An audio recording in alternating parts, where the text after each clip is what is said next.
Yes, sir. How are you? I'm doing great. How are you? I'm good, man. I'm good. It's been a few minutes since your fight, man. How you feeling? I feel great. How's the body feeling? Body feels good, beside my knuckle, but I feel great. I feel ready to go. Awesome, man. It was a violent finish. How did you feel about your performance? I feel good, but I would give that a C plus. I don't think I wasn't satisfied with the performance because of the first round. But again, gotta go back to my general, Coach Safe Salud, and I'm gonna fix those little mistakes I tend to make sometimes in the cage. Well, what would you fix? Oh, I can't tell you. You got. Okay. What was the game plan coming into the fight? Pressure. Pressure, keep him on the back foot. Circle, because we're opposite mirror stances. He doesn't do good with southpaws. Flare off to the right and land my left or land my knee or elbows, Keep it pressure and don't have my back against the cage so he won't initiate his takedowns. Was he as tough as everybody thinks he is?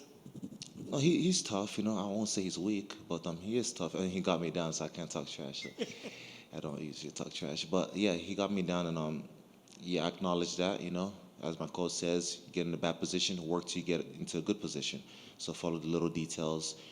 Got back to my feet, got me down again. I got too overzealous. He took me down, I think with a hip throw, something like that. And he took me down and worked my way back up and just keeping enough pressure on him to wear him out. His muscles won't keep up. In the finishing sequence, it seemed like he hit you with a low blow, and then you said, Yeah. let's keep going. Was it because you knew he was hurt and you wanted to Yes, finish it? yes, I have to pressure him because I know those type of guys, they're sprinters. I'm more of a marathon runner. So when I saw him, when he acknowledged the groin strike and I kind of like winced a little bit, he thought Keith Peterson's going to call it out. But Keith Peterson did step in, but I told him, no, no, no, no, no, don't do that. So let me pressure because he looked away. He looked relieved when I acknowledged the groin strike. So I was like, no, no, no, got to keep the pressure. And Keith Peterson let the fight keep going, and I just got to pressure, keep my foot on the gas pedal, and just keep wearing him out. He had some nasty knees. Was that something you saw before the fight, or was that something that you adjusted in the fight? Oh yeah, my coach Safe and my big bro Charles Bird, who've been working on it. That was the Texas. That's the code for now. That's the only secret I'm giving out, but we're gonna change that. But yeah, we're talking about don't initiate the knees in the first round because he might try to take me down. Second round, he's gonna start getting desperate. I mean, obviously it worked in the first round, the wrestling, so he's gonna want to try it again. So when he gets desperate for that takedown, land the knee, step to the side, land the knee, hands up. He's gonna be there every single time. So I threw the knee, I landed it. I got too greedy, wanted to throw it twice more, but those didn't land flush. But the first one rattled him, and I just had to keep the pressure, and it took him out. Crazy change of events. Went from the co-main to the main event. Where were you when you got the news that you were going to get the main event? We had 5 fights in front of me, and they told me they came in there, said that Derek Lewis couldn't pull through. I think he was sick or something like that, and they said they were bumping us to main event. I was like, fine, doesn't really matter because at the end of the day, it's more exposure for me. So it just give me more motivation to display my skills in the cage. So I was ready, super stoked, calm, which I had never been this calm. I grew up in the UFC, so I try to build that mental state. But I was fascinated. I was ready. I was intrigued. I was ready. I just want to go show my skills. And main events, not main event, I'm ready. Yeah, and you took full advantage of the exposure, man. You got your first UFC win in the main event. How does that feel? It feels awesome. Just another chapter to my story. And just to think, my coach saved Saud. I remember him taking me in when I was super youngster, skinny kid, not with all this muscle mass, but it was easy to make 205 then. But he trained me, groomed me with that tough love. I could never ask for anything better than that.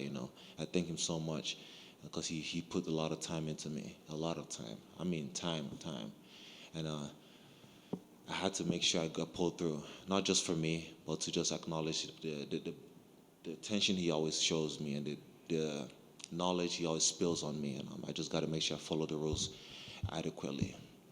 That's awesome, and thanks for sharing that. On a 2-fight finish streak, after you were on a losing streak, what's changed? Just mental cage awareness, I would say, the cage comfort. I just have to find myself being comfortable in there. That's what separates the guys who are champs from the guys who aren't, because they know how to just feel calm, make it home. Those lights don't bother them, so I just gotta have fun. It's nothing different than our training room. Just have fun. The skills is there, it's growing. The physicality is there. just having fun and being in the moments, living in the present. That's what I try to do. Eventually, they're gonna cave in because of my cardio. When would you like to return? When my general says, he goes, safe, he says, give me the green light, we go. But before then, he's gonna want me to fix the little loopholes I had and the little mistakes I tend to make, I made tonight. And after that, we're ready. He's gonna make the call. I just go. Is there anybody that you would like to fight? To be honest, I don't really call out fighters. I just wait till the boss gives me the fights, and me and my coach, we watch tape, break him down, watch his tendencies, watch his weaknesses, watch his strengths, see how we could go around it, see whether we could take away the strengths and force into his weaknesses, or see whether we could just capitalize on the weaknesses. So it's different, you know. Me and my coach, we go back and forth, we're watching, we're breaking it down, we're studying, we're dissecting these little little tendencies the opponent's gonna make, and we just go. On Fight Night, we will be ready, 100%. Congratulations. Thank you so much, sir. Hi, Kennedy, over here. I just have one for you. I know you were technically the main event tonight, but will you feel like it's a real main event when you have your face on the poster and you do all of the pre-fight media and all of that? Or do you feel like this was the first experience? It's main event. It's a main event, right? So I wasn't really worried about the main event and the whole bunch of aura around it. I just worried about performing. I just want to display my skills. That's all. Because once I display my skills, the attention will be there. People are gonna want to watch me, you know. So I just want to display my skills. That's pretty much it. Display my skills, get the win, and go home.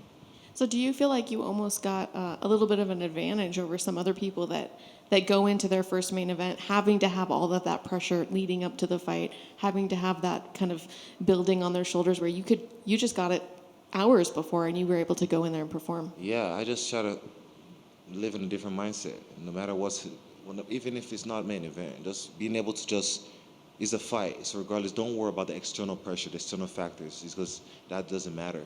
What matters is what you're going to display in the octagon that night. So no matter what, I'm just ready. This is what my coach has been instilling in me and telling me a lot. So just worry about the moment. Stop worrying about the extra thing, the cameras, the lights, the posters. Screw all that. Just focus on the moment and capitalize, have fun, and then get out. Thank you. Thank you so much. And I'm also being told you won Performance of the Night bonus as well. I'm not sure if you knew that, and what are you going to do with that money? Man, save it. I'm trying to get married next year. I try to save as much as I can. And you can't get married with nothing, so you got to pay for some stuff. So just saving, you know, I'm grateful for this company, you know. I've been able to use some of the money they've given me to put my siblings through school, take care of my mother despite her illness, pay for her medical bills and stuff like that. And I'm grateful. I can't ask for more because Dana, McMaynard, Sean Shelby, they've been great to me. So I'm just grateful back. Even if I didn't win main event, even if I didn't win the performance of the night, I'm always going to be grateful. This is the life I chose. So no one put a gun to my head and forced me to do this. No, I chose this. And they gave me the opportunity to. So I'm grateful. Well, for someone that's so grateful, you're also very vicious out there. Incredible, those knees. Where have those knees been? I feel like that's been a new wrinkle that's just really starting to show itself, and especially in this fight. Was that something that you really focused on for this camp, or is that just something that you're just getting better, maybe better timing that it just really showcased in this event? My knee's always been there, but the way I threw it hasn't always been correct. So Coach Safe, Coach Bird, my striking coach have been working with me, teaching me the timing, the angles of when to throw it. No, don't just throw it right in the fire zone and get hit. But it's just when to throw it, the angles of when to throw it, the little adjustments to make while throwing it, and then it was there. So I was so much confident to throw it without worrying about takedowns. That's pretty much it. And I know in a media day we talked about in the past you tend to have a bit of a slow start and that you want to try to get off the blocks. Yes. And did you feel a little bit about your start? He tried to press a little bit as well, but how'd you feel about your start tonight? I'm not satisfied with it. I still need to work on it. I want to start even faster, you know. Even though I know I'm a marathon runner, not a sprinter, but I need to make sure I'm still starting fast enough and not giving them too much respect so they won't capitalize on that. So as we go back to the drawing board again, I'm going to continue to work on it, have teammates to work on it with, and just keep perfecting my craft.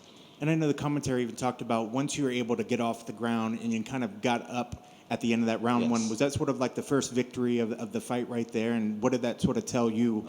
And did he feel like he started getting tired a little bit after that? Oh yeah, because I could feel him. Even the mount, I could feel him panting in my ear.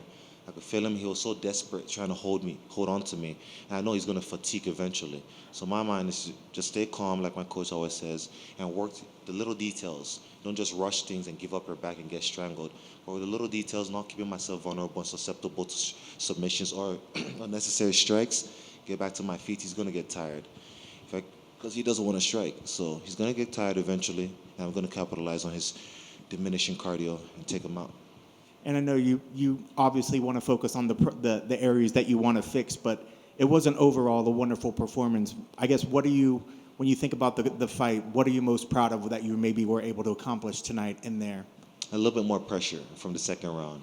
And I'm glad I didn't let him off the hook after the groin strike. I felt like I had to pressure him there too.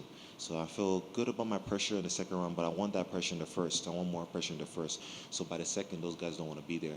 And third, fourth, fifth, I could take them out. That's awesome. Congrats on the victory. Thank It was you a so wonderful much. performance. Hey, Kennedy, back here. How you doing? What was the message in between the first and the second round from your team, and what was your confidence level like going into the second round?